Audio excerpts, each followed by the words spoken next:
नमस्कार दोस्तों, रोहित है यह। अगर आप हमारे वीडियोस को फॉलो कर रहे हैं तो आपको पता है कि हम लोगों ने बीपीएससी टीआरई के लिए जो भी प्रश्न पूछे गए हैं बीपीएससी टीआरई के, उन प्रश्नों को डिस्कस कर रहे हैं और उसके थ्रू हम लोग टॉपिक एक सेलेक्ट कर रहे हैं और उस टॉपिक का in and out reverse engineering के थ्रू कर रहे हैं और यही बेस्ट टेक्निक भी होता है।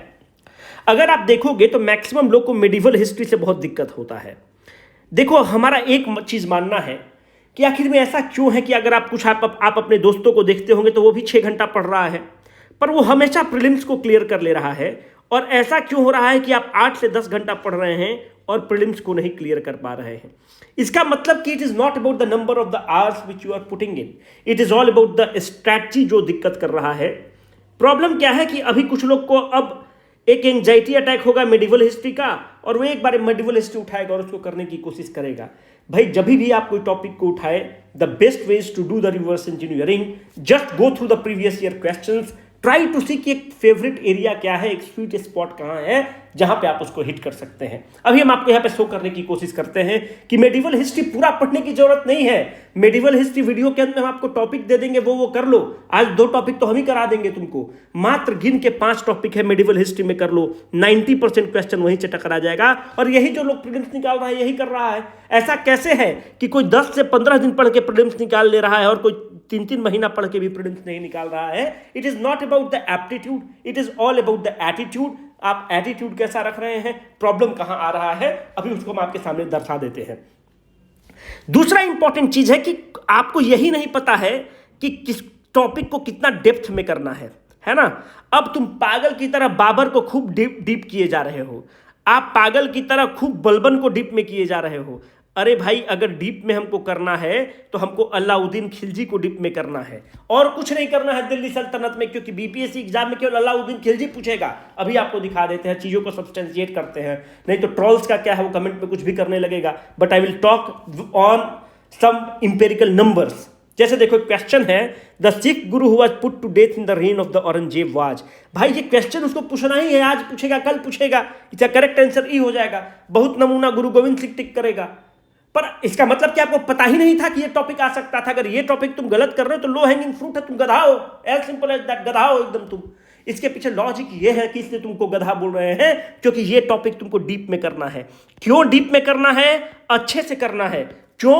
क्योंकि इसका सारा रिलेशन बिहार से है। अलाउद्दीन खिलजी डीप में करना है। अभी हम आपको सब्सटेंशिएट कर रहे हैं कि अलाउद्दीन खिलजी क्यों करना है। आप यहां पर आओ, अलाउद्दीन खिलजी आपको दिख रहा होगा, आप यहां पर आओ। ये अलाउद्दीन खिलजी पर बेस्ट क्वेश्चन है, करेक्ट आंसर ई हो जाएगा।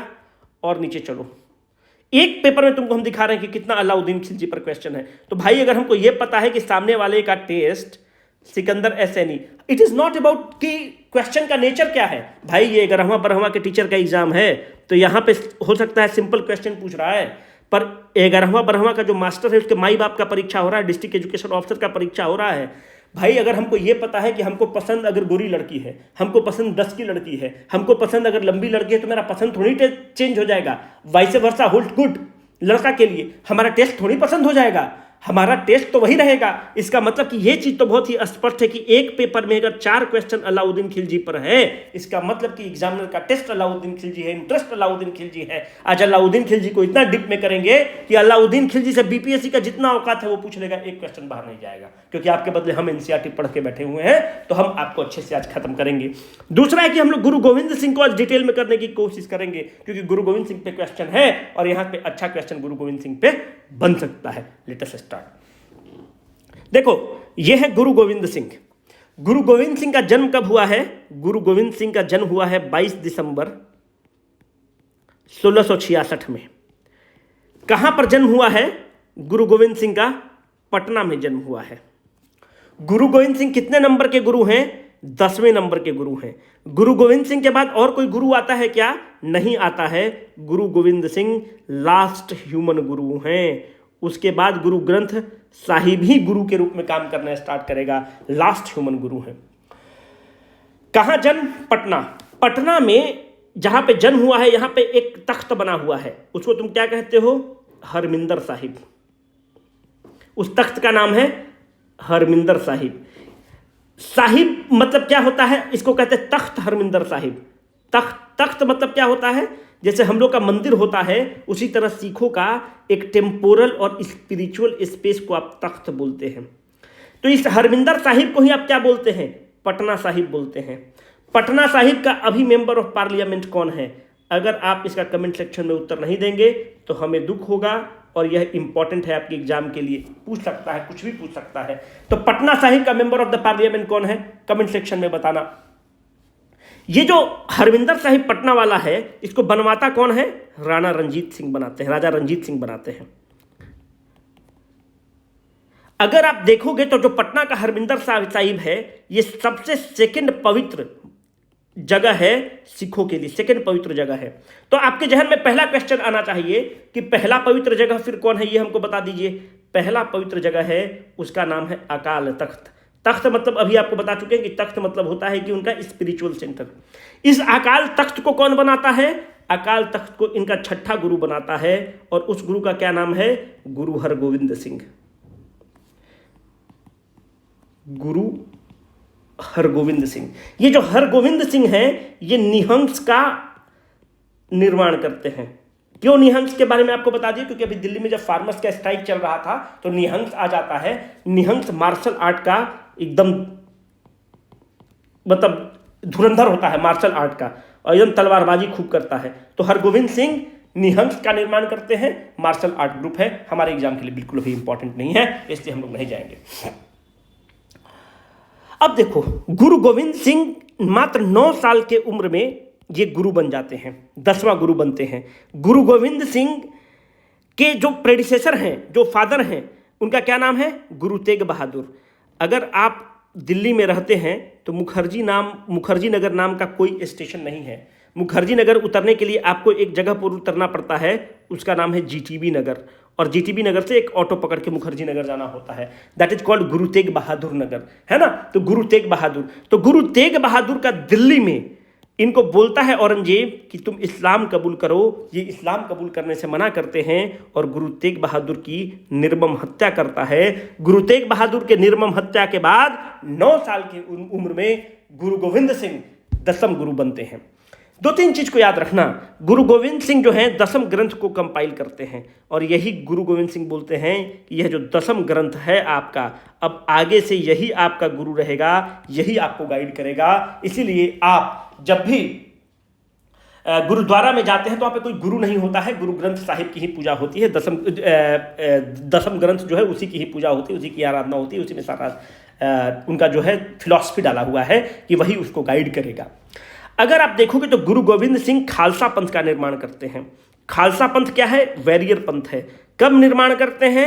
1699 में निर्माण करते हैं खालसा पंथ का। गुरु गोविंद सिंह का एक बैटल होता है, उस बैटल का नाम है battle of Chamkaur. Battle of Chamkaur में गुरु गोविंद सिंह औरंगजेब की सेना के खिलाफ लड़ते हैं। औरंगजेब का सेना का जो अध्यक्ष था वजीर खान उसका नाम था, और वो आर्मी लीड करता है, 10 लाख का आर्मी था, और चमकौर फोर्ट में इनको घेर लेता है, गुरु गोविंद सिंह के लोगों को घेर लेता है, और इन लोग मात्र 40 से 42 लोग थे। और इसी समय कहते हैं गुरु गोविंद सिंह अपने लोगों को क्या बोलते हैं, उसको मनोबल बढ़ाते हैं और बोलते हैं 1.25 लाख से 1 लड़ावा ता ऊपर नहीं तो गुरु गोविंद सिंह कहावा, ऐसा करके है। तो एक आदमी 42 मतलब एक आदमी 1 लाख के बराबर है, और इस तरह से मनोबल बढ़ाकर बैटल ऑफ चमकौर करते हैं, और 1 से 1.5 लाख सेना की, औरंगजेब की सेना की हत्या होती है, और मात्र लोग 42 लोग उस फोर्ट में घिरे रहते हैं। और फिर यहाँ से बैटल ऑफ चमकौर होता है। बैटल ऑफ चमकौर के बाद ये वहाँ से एस्केप करते हैं, उसकी 1 लाख सेना की हत्या करते हैं, और यहाँ से एस्केप करते हैं। और फाइनली अक्टूबर 7, 1708 नांदेद एक जगह है। कहाँ है नांदेद? नांदेद महाराष्ट्र में एक जगह है। नांदेद में इनकी मौत होती है। ठीक है, तो हमारे एग्जाम के लिए इतना ही इंपॉर्टेंट है, खालसा पंथ, बैटल ऑफ चमकौर। और सबसे इंपॉर्टेंट ये है कि ये औरंगजेब से कुछ चिट्ठी लिखते हैं, चिट्ठी में वार्तालाप होती है बैटल ऑफ चमकौर के बाद। उस चिट्ठी को नाम रखा गया है जफरनामा। ठीक है, and this Zafarnama is the part of 10म ग्रंथ।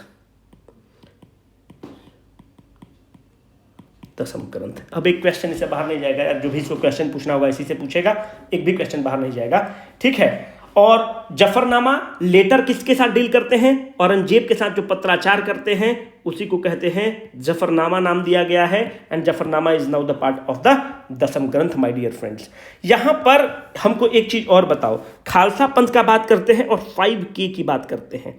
आप देखोगे ना कि एक है जो सरदार लोग होता है वो काड़ा पहनता है, हाथ में ब्रासलेट टाइप का, हमेशा कृपाण रखता है, हमेशा केस रखता है, बाल जुल्फ, काड़ा, कृपाण, केस और एक कच्छा पहनता है, मतलब समझ ही रहे आप।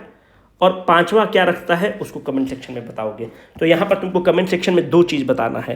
पहला कि जो पटना साहिब है उसका मेंबर ऑफ पार्लियामेंट कौन है। क्वेश्चन नंबर 2, 5K में 4K बताए, 5वां K क्या है, find the odd one out. आपसे पूछ सकता है काड़ा, कृपाण, केस, कच्छा और लास्ट बताओ कि 5वां K क्या है। गुरु गोविंद सिंह से जितने प्रश्न आएंगे आप उसको बनाने की स्थिति में रहेंगे, ये मेरा बिल्कुल मानना है। दूसरा क्वेश्चन है अलाउद्दीन खिलजी के बारे में करो। अलाउद्दीन खिलजी के बारे में खुद दबा के क्वेश्चन पूछ सकता है। और आज अलाउद्दीन खिलजी को हम लोग इतना डिटेल में करेंगे कि इसके बाद आपको कुछ भी करने की जरूरत नहीं पड़ेगी। अलाउद्दीन खिलजी, अगर आप खिलजी वंश की बात करोगे तो खिलजी वंश का संस्थापक कौन है, जलालुद्दीन खिलजी। मोटा मोटी कब से कब तक रूल रहता है खिलजी वंश का, 1290 से लेकर 1316 तक खिलजी वंश का है। जलालुद्दीन खिलजी को किल कौन करता है, अली गुरसप नाम का एक व्यक्ति है वो किल करता है। अली गुरसप कौन है, अली गुरसप का नाम ही है अलाउद्दीन खिलजी। तो अलाउद्दीन खिलजी का नाम क्या रहता है, अली गुरसप रहता है। कुछ फैक्ट हमारे प्रीलिम्स के लिए इंपॉर्टेंट है। एनसीईआरटी कहता है कि जो दिल्ली सल्तनत है उसमें सबसे शॉर्टेस्ट ड्यूरेशन के लिए अगर कोई डायनेस्टी रूल करता है तो उस डायनेस्टी का नाम है खिलजी डायनेस्टी। शॉर्टेस्ट रूल रहा है खिलजी डायनेस्टी का। पर जैसे ये आता है, अलाउद्दीन खिलजी आता है सत्ता पर, तो ये बेसिकली अभी नॉर्थ में रूल कर रहा है। पर इसकी इच्छा होगी कि हम नॉर्थ में रूल नहीं करें, ये अपना एक्सपेंशन करना स्टार्ट करेगा। जब इधर एक्सपेंशन करना स्टार्ट करेगा तो राजस्थान में एक्सपेंशन स्टार्ट करेगा। जब इधर एक्सपेंशन स्टार्ट करेगा तो डेक्कन की पठार में एक्सपेंशन स्टार्ट करेगा, डेक्कन में एक्सपेंशन करेगा, महाराष्ट्र वगैरह वाला बेल्ट में, दौलताबाद वगैरह के बेल्ट में स्टार्ट करेगा। So he wanted to expand the empire. तो ये क्या करता है कि साउथ में अपना मिलिट्री को भेजता है कि भाई साउथ को भी अपने कब्जे में लेके आओ। साउथ में किसके अंदर भेजता है, एक इसका कमांडर है उसका नाम है मलिक छज्जू। मलिक छज्जू के अंदर वो साउथ में भेजता है। हम यार मेडिवल बहुत पसंदीदा सब्जेक्ट है मेरा, मौका नहीं मिलता है कभी आप लोग को पढ़ाने का। और आप लोग भी अगर अच्छे से मेडिवल पढ़ेंगे तो मॉडर्न सब फीका है उसके सामने यार। तो मलिक छज्जू को भेजता है और मलिक छज्जू को एक्सपेंशन के लिए भेजता है साउथ में। और यहाँ पर उसको एक ककतिया का रूलर होता है और ये इसको हरा देता है।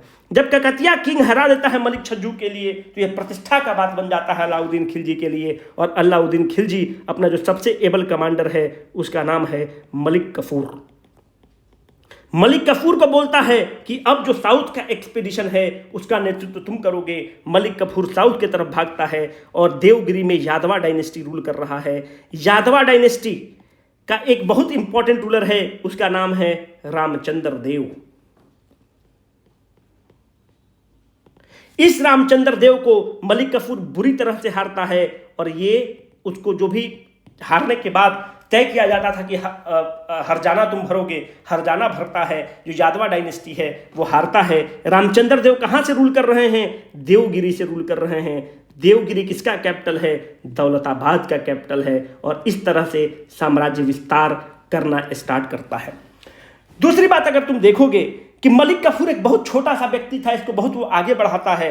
पर यही मलिक कफूर बाद में नासूर बनता है और यही मलिक कफूर, इसका मन इतना बढ़ते जाता है कि अपने बिहार में एक कहावत है कि हाथ धरते धरते पहुंच धरने लगा, मतलब उंगली पकड़ के चलना सीखा और आज गर्दन पकड़ना स्टार्ट करता है। और यही मलिक कफूर अलाउद्दीन खिलजी को किल करता है, अलाउद्दीन खिलजी को मारता है। कुछ हिस्टोरियन का कहना है कि उनका जो मौत होता है अलाउद्दीन खिलजी का स्वेलिंग के कारण होता है, जहर वहर दे दिया जाता है। पर एल श्रीवास्तव, जब भी अलाउद्दीन खिलजी के बारे में कोई हिस्टोरियन को कोट करना रहेगा तो एल श्रीवास्तव को कोट करना। बहुत डिटेल में अलाउद्दीन खिलजी पर किताब लिखे हैं और स्टडी किए हैं। एल श्रीवास्तव कहते हैं कि अलाउद्दीन खिलजी को किल करने वाला कोई और व्यक्ति नहीं था, मलिक कफूर था। आम जिंदगी में भी आप देखते होंगे कि किसी आप दोस्त को आप आगे बढ़ाए, किसी एक व्यक्ति को आप आगे बढ़ाए, वही आपको धोखा दे दिया।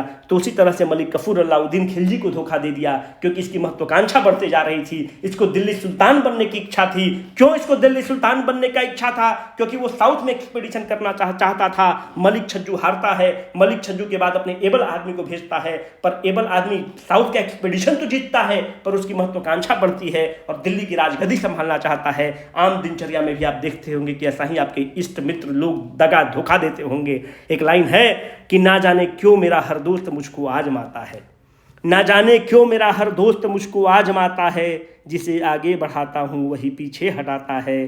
खता इसमें तेरी क्या है, यह मेरा मुकद्दर है, खता इसमें तेरी क्या है, यह मेरा मुकद्दर है, सहारा जिसको देता हूँ वही नीचे गिराता है। और इसी तरह से मलिक कफूर अलाउद्दीन खिलजी का कत्ल करता है और फिर गद्दी पर बैठने की कोशिश करता है। जब इतना एक्सपीडिशन कर रहा है, इतना क्षेत्र विस्तार करने की कोशिश करता है, इसीलिए इसको सेकंड अलेक्जेंडर कहा जाता है, इसलिए इसको सिकंदर ए सैनी भी कहा जाता है। सिकंदर ए सैनी मतलब हिंदी में अलेक्जेंडर को सिकंदर कहते हैं, इसको सिकंदर ए सैनी भी कहा जाता है। अगर एग्जाम में क्वेश्चन आए तो इसको टिक करना। अब देखो, एक चीज बहुत स्पष्ट है कि यह क्षेत्र विस्तार जब इधर करने की कोशिश करता है, साउथ में करने की कोशिश करता है, इधर राजस्थान की तरफ करने की कोशिश करता है, उसी तरह से अगर आप यहाँ पे नॉर्थ वेस्ट वाले साइड में देखोगे तो यहाँ से हमेशा मंगोल का हमेशा खतरा रह रहा है। मंगोल एक बारबेरिक ट्राइब है। मंगोल जो बारबेरिक ट्राइब है वो आता है तो तहस नहस लूट मचा कर चला जाता है। तो मंगोल का इन्वेजन होना स्टार्ट होता है। अलाउद्दीन खिलजी का मैक्सिमम टाइम जो है मंगोलों के आक्रमण से निपटने में जाता है। यह सीरी का फोर्ट है। अगर दिल्ली रहो तो केवल सेलेक्ट सिटी मॉल मत जाया करो, है ना। सेलेक्ट सिटी मॉल कितना जाओगे, कितना उसमें मज़ा नहीं है। कभी अपनी महबूबा को लेकर, गर्लफ्रेंड को लेकर, माँ को लेकर, बाबूजी को लेकर कभी सीरी फोर्ट भी चला जाया करो। इस फ्री फोर्ट लिख दिए, इसका सीरी फोर्ट नाम है। सीरी फोर्ट कब बनाता है अलाउद्दीन खिलजी? 1311 में बनाता है। अगर एग्जाम में क्वेश्चन पूछ दे कि क्यों बनाता है, तो मंगोल के इन्वेजन को रोकने के लिए बनाता है। सीरी फोर्ट एक नहीं है, इसको 10,000 पिलर्स बनाता है, 10,000 दीवार बनाता है। इसको 1000 पिलर्स भी बोलते हैं, 1000 पिलर वाल, मतलब 1000 पिलर करके नॉर्थ वेस्ट की तरफ इसको दिल्ली को प्रोटेक्ट करने की कोशिश करता है। 1000 पिलर लगाकर उसको रोकने की कोशिश करता है। ये सब काम कौन करता है? अलाउद्दीन खिलजी करता है। एग्जाम में क्वेश्चन पूछेगा कि सीरी फोर्ट का निर्माण किसने करा और तुम गलत करके आओगे, और इससे ज्यादा बीपीएससी की औकात नहीं है क्वेश्चन पूछने के लिए। 1000 पिलर वाल कौन बनाता है? अलाउद्दीन खिलजी बनाता है। अगर बहुत अच्छा क्वेश्चन सेटर रहेगा तो पूछेगा कि क्यों बनाता है, तो मंगोल से इन्वेजन को रोकने के लिए बनाता है। क्यों मंगोल से इतना इंपॉर्टेंट है? क्योंकि सबसे ज्यादा इन्वेजन अलाउद्दीन खिलजी और खिलजी वंश के समय होता है। सबसे ज्यादा इन्वेजन 6 बार इन्वेजन होता है। याद रखना, एग्जाम में क्वेश्चन पूछेगा और गलत करके आओगे तो सल्फास जबरदस्ती पकड़ के चटाएंगे तुमको। 6 बार इन्वेजन करता है मंगोल। किसके समय? अलाउद्दीन खिलजी के समय, खिलजी वंश के समय सबसे ज्यादा इन्वेजन होता है। जब चौथा बार इन्वेजन कर रहा होता है, मंगोल का इन्वेजन हो रहा होता है, सबसे खतरनाक invasion 4th invasion of the Mongol है। वो दिल्ली तक पहुंच जाता है और दिल्ली की स्ट्रीट को तहस नहस कर देता है। वो इसलिए कर पाता है क्योंकि जब दिल्ली का राजा जो है उस समय दिल्ली में नहीं है, वह चित्तौड़ भ्रमण पे निकला है, वह चित्तौड़ आक्रमण पर निकला है। चित्तौड़ क्या है? राजपूतों का शान है। अगर आप देखोगे तो राजपूतों की बेल्ट है। जब चित्तौड़ में राणा रतन सिंह है, राजा रतन सिंह है या राणा रतन सिंह आप इनको कहोगे, राणा रतन सिंह है। राणा रतन सिंह की पत्नी का क्या नाम है? पद्मावती। तो पद्मावती के लिए अलाउद्दीन खिलजी इन्वेड कर देगा चित्तौड़ को और राणा रतन सिंह को गिरफ्तार कर लेगा। और पद्मावती जो राजपूती परंपरा है, राजपूती शान शौकत है, उसको निभाते हुए क्या करेंगी? जौहर करेंगी। जौहर क्या होता है? हम पर पुरुष के हाथ में नहीं आ सकते हैं। और जौहर का मतलब होता है कि जो चिता है उसी में अपने आप को समर्पित कर देंगी। इट इज नॉट अ सती, वो वहीं पर समर्पित कर देंगी। वो राजपूत ट्रेडिशंस में था कि हम पर पुरुष के हाथ के पास हम नहीं आएंगे, और जौहर कर देती हैं। पर ये जो हम कहानी आपको बता रहे हैं, इसका एविडेंस क्या है? तो पद्मावती जो है एक रचना है। कौन लिखता है? मलिक मोहम्मद जैसी लिखता है, उसमें कहा गया है। कुछ लोगों का मानना है कि मलिक मोहम्मद जैसी ये जो है कल्पना है, एक फिक्शन है, क्योंकि मलिक मोहम्मद जैसी पद्मावत की रचना बहुत बाद में करते हैं, पर हम उस डिबेट में नहीं पढ़ना चाहते हैं, क्योंकि करने से न वाला एक्टिव हो जाएगा, है ना, इसमें भी आप लोगों में भी कुछ होंगे, आग अंदर का धधक जाएगा, तो हम बोल सकते हैं आप लोग को, तो धधक जाएगा, तो इसलिए हम बोल रहे हैं हम इस मुद्दे पर नहीं आना चाहते हैं। बस ये याद रखना एग्जाम के लिए इंपॉर्टेंट है कि पद्मावत किताब है वह मलिक मोहम्मद जैसी लिखता है। मलिक मोहम्मद जैसी की रचना में ऐसा है कि रानी पद्मावती जौहर करती हैं, राणा रतन सिंह को वो हराता है, और इस तरह से जो चित्तौड़ है इसका वो नाम बदल देता है। इसका बेटा इसको बहुत प्यारा होता है, उसका नाम है खिज्र खान, और इस खिज्र खान के नाम पर चित्तौड़ का नाम खिजराबाद कर दिया जाता है। ठीक है, चित्तौड़ का नाम खिजराबाद कर दिया जाता है। एग्जाम के लिए बहुत इंपॉर्टेंट है, आपसे पूछा भी हुआ है, ई ऑप्शन उसका हो जाएगा, खिजराबाद कर देता है। पर जब देखो मंगोल का इन्वेजन हो रहा होता है, जब वो चित्तौड़ इन्वेजन पर है, जब चित्तौड़ पर कब्जा कर रहा है, उसी समय दिल्ली खाली है। दिल्ली खाली है तो जो फोर्थ मंगोल अटैक होता है दिल्ली की सड़क को तहस नहस कर देता है, और उस समय जब खिलजी वापस लौटता है तो उसके पास जीवन रक्षा करने के लिए इसी सीरी फोर्ट में जाकर अपनी जान बचाता है, और 2 महीना तक इसी सीरी फोर्ट में रहता है। और अलाउद्दीन खिलजी, एल श्रीवास्तव कहते हैं कि अपनी जान बचाता है, और अलाउद्दीन खिलजी पर एक कलंक है कि वह मोर्चा संभालने के बजाय अपनी जान बचाता है इस सीरी फोर्ट में। और फोर्थ वाला जो इन्वेजन है बहुत खतरनाक इन्वेजन है, और इसी मंगोल इन्वेजन में अपना वन ऑफ द सबसे एबल, इसका जो बहादुर सेनाध्यक्ष था उसका नाम था जफर खान, जफर खान को लूज करता है। अगर एग्जाम में क्वेश्चन पूछे कि जफर खान कब मरता है तो मंगोल इन्वेजन में मरता है। ऑप्शन में दे सकता है ककटिया किंगडम होगा, रामचंद्र देव होगा, और राजस्थान में आपको पृथ्वीराज चौहान करके कुछ ऑप्शन कर देगा। पर याद करना बहुत एबल रूलर है जफर खान, और जफर खान को ये लूज करता है मंगोल इन्वेजन के वक्त। अब इतना जो भी क्वेश्चन आएगा तुम कर लेना। अब हम थोड़ा सा एडमिनिस्ट्रेटिव स्ट्रक्चर ऑफ बता देते हैं, क्योंकि एडमिनिस्ट्रेटिव स्ट्रक्चर से क्वेश्चन पूछता है। अगर आप एल श्रीवास्तव की बात पढ़ेंगे तो एल श्रीवास्तव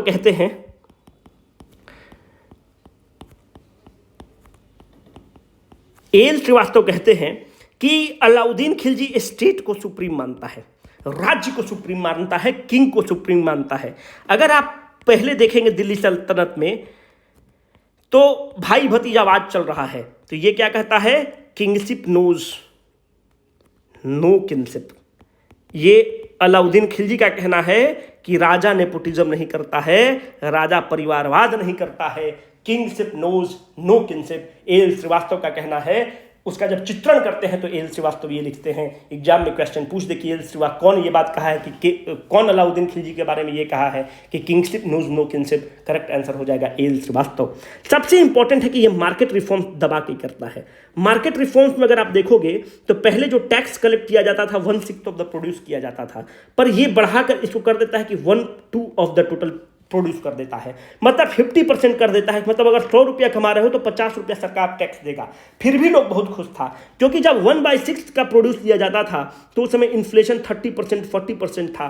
पर ये डिमांड और सप्लाई को इस तरह से टिंकर करता है, इतना ज़्यादा खाद्य पदार्थ का सप्लाई बढ़ा देता है कि जो तेल मानते हैं कि 100 रुपया में था वो 2 रुपया में मिलना लगता है। लोग टैक्स ज़्यादा देते हैं, ऑफिशियल टैक्स ज़्यादा देते हैं, पर फिर भी लोग बहुत खुश हैं अलाउद्दीन खिलजी के मार्केट रिफॉर्म से, क्योंकि वो डिमांड और सप्लाई को टिंकर करता है। डिमांड अगर 100 आइटम का है तो सप्लाई 1000 आइटम का है, तो ऑब्वियसली है कि दाम कम हो जाता है। इसको कहते हैं कि मार्केट रिफॉर्म्स। और ये जो मार्केट रिफॉर्म्स करता है इसको एक नाम दिया जाता है, इसका नाम है दीवाने रियासत।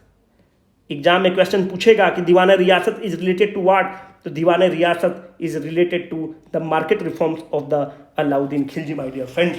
तो ये कैसे काम करना स्टार्ट करता है? अगर आप इल्तुतमिश के समय देखोगे तो वो इल्तुतमिश क्या लेकर सिस्टम लेकर आता है, इक्तादारी सिस्टम। इक्ता मतलब क्या होता है, लैंड। जो ऑफिशियल्स होता है उनको बोलता है कि हम तुमको सैलरी नहीं देंगे, ये तुम जमीन ले लो और इस जमीन से ही तुम अपना गुजारा करो।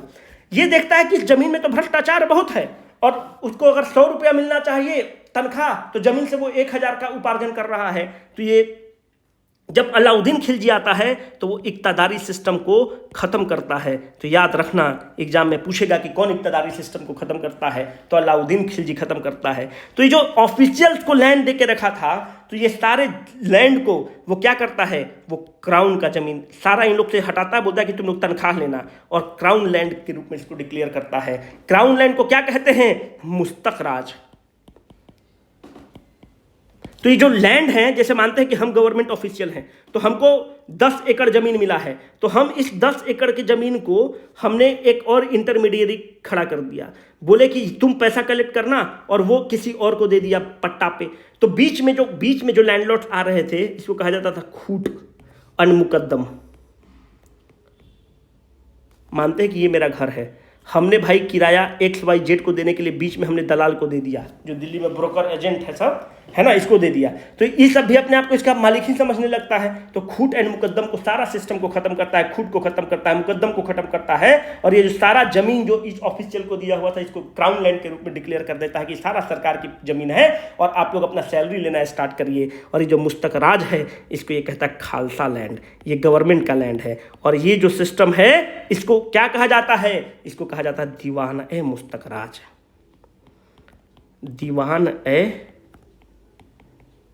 मुस्तक राज। एग्जाम में अगर पूछेगा कि दीवाने मुस्तक राज किससे रिलेटेड है, तो दीवाने मुस्तक राज है कि जो भी इक्तादारी सिस्टम है उसको नष्ट करना, और इक्तादारी सिस्टम को खालसा लैंड, क्राउन लैंड के रूप में डिक्लेयर करना, खूट और मुकद्दम को खत्म करना, जो बीच में जो इंटरमीडिएरीज ढेर सारे बने हुए थे उन सबको खत्म करता और सबको राष्ट्रीय संपत्ति के रूप में घोषित कर देता है। ये भी बहुत सराहनीय इसका कदम था, और लोग इसको बहुत पसंद करता है। तो यहां पर 2-3 चीज को याद रखना। सीरी फोर्ट किसके लिए बनाता है, वो सीरी फोर्ट मंगोल इन्वेजन के लिए बनाता है। 10,000 पिलर वाल किसके लिए बनाता है, मंगोल इन्वेजन के लिए बनाता है। एक अगर आप देखोगे तो अगर दिल्ली में जाओगे ना, तो एक बड़ा बढ़िया है, उस देखो रेस्टोरेंट का हम नाम भूल रहे हैं, वहाँ पे सीधा वहाँ पे बैठोगे ना, तो सीधा तुमको कुतुब मीनार दिखता है, बड़ा सुंदर है, मतलब one of the best spot है जहाँ पे तुम डेटिंग स्पॉट है, कभी मैसेज करना बता देंगे, ठीक है। तो यहाँ पे सीधे तुमको दिखेगा कुतुब मीनार कॉम्प्लेक्स। तो कुतुब मीनार कॉम्प्लेक्स के सामने अलई दरवाजा है, उस अलई दरवाजा का निर्माण, कुतुब मीनार कॉम्प्लेक्स जो दिल्ली के सामने है, अलई दरवाजा का निर्माण कौन करता है, एक ही करता है, अलाउद्दीन खिलजी उस अलई दरवाजा का निर्माण करता है। और अलई दरवाजा जो है ना, वो आर्क सिस्टम का पहला उदाहरण है, उसके छज्जा वगैरह में आर्क बना हुआ है, आर्क सिस्टम का बहुत ही क्लासिक उदाहरण है, पर आपके एग्जाम के लिए इतना बिल्कुल भी इंपॉर्टेंट नहीं, वो यूपीएससी डोमेन में चला जाएगा। यहाँ पर हमारे लिए इंपॉर्टेंट है कि अलई दरवाजा का निर्माण वही करता है, सीरी फोर्ट बहुत इंपॉर्टेंट है, उसका निर्माण यही करता है, 10,000 पिलर या 1000 पिलर वाल का भी निर्माण वही करता है। इससे ज़्यादा आपके एग्जाम के लिए बिल्कुल भी जरूरत नहीं है। एक चीज़ और ध्यान रखना, जब वो मिलिट्री को ऑर्गेनाइज करता है तो 2 चीज़ का सिस्टम लेके आता है, दाग एंड चेहरा। दाग किसको करता है, घोड़ा लोग को दाग देता है। चेहरा क्या करता है, हर सिपाही का बायोमेट्रिक सिस्टम कर देता है। तो दाग एंड चेहरा का भी जो सिस्टम है वो अलाउद्दीन खिलजी लेकर आता है। इससे ज़्यादा आपके एग्जाम के लिए बिल्कुल भी इंपॉर्टेंट नहीं है, जो भी क्वेश्चन आपके एग्जाम में आएगा आप इसको कर लेंगे। बहुत लोग साइंस के लिए बोल रहे थे यार कमेंट सेक्शन में कि सर साइंस के लिए वीडियो बना दो। यार साइंस के लिए वीडियो बनाने से अच्छा ये है कि देखो भाई, अब धरती पर इससे कम हम लोग नहीं कर सकते हैं। 251 रुपया में लड़ झगड़ के तुम लोग के लिए करवाए हैं। 1299 में NCERT का कोर्स था। देखो NCERT का सारा क्वेश्चन, ऐसा नहीं कि हम 250 रुपये का कोई कोर्स बेच रहे हैं, 199 रुपया तो हमको प्लेटफॉर्म वाला को ही देना पड़ जाता है। तो बहुत स्पष्ट है, मानो कि 50 रुपया तो एक क्वेश्चन का कम से कम तुम दोगे, अब उससे कम हम लोग नहीं कर सकते हैं, अफोर्ड नहीं कर सकते हैं। अगर साइंस पे तुम लोग को देखना है तो 251 रुपया में इन्होंने NCERT का कोर्स लाया है। साइंस का एक एक चीज़ को जो भी इंपॉर्टेंट चीज़ है वहाँ पर MCQ फॉर्मेट में दिया हुआ है with great explanation and video explanation, तो आप यहाँ पर ले सकते हो। और जो कंप्लीट प्रीलिम्स का कोर्स है, जिसमें भाई अगर प्रीलिम्स का कोर्स में देखोगे तो ज्योग्राफी ऑफ इंडिया हम उसमें पढ़ाए हैं, 60% ज्योग्राफी ऑफ इंडिया हम ही पढ़ाए हैं, साइंस हम पढ़ाए हैं, फिर मेडिवल हिस्ट्री ऑफ बिहार जो है मिथिला वगैरह बेल्ट वाला सारा पढ़ाए हैं। वो सारा चीज़ कंप्लीट प्रीलिम्स का कोर्स 599 में दिया गया है। अब इससे ज़्यादा हम लोग कम नहीं कर सकते हैं। अगर लेना होगा तो लेना, नहीं लेना होगा तो मत लेना। इन लोग बोला था कि बता दीजिएगा, ठीक है, कि आप बताते नहीं हैं, तो भाई देख लो हम बता दिए, ठीक है, बाकी तुम लोग समझ लेना, ठीक है। Signing off for the day, Rohit.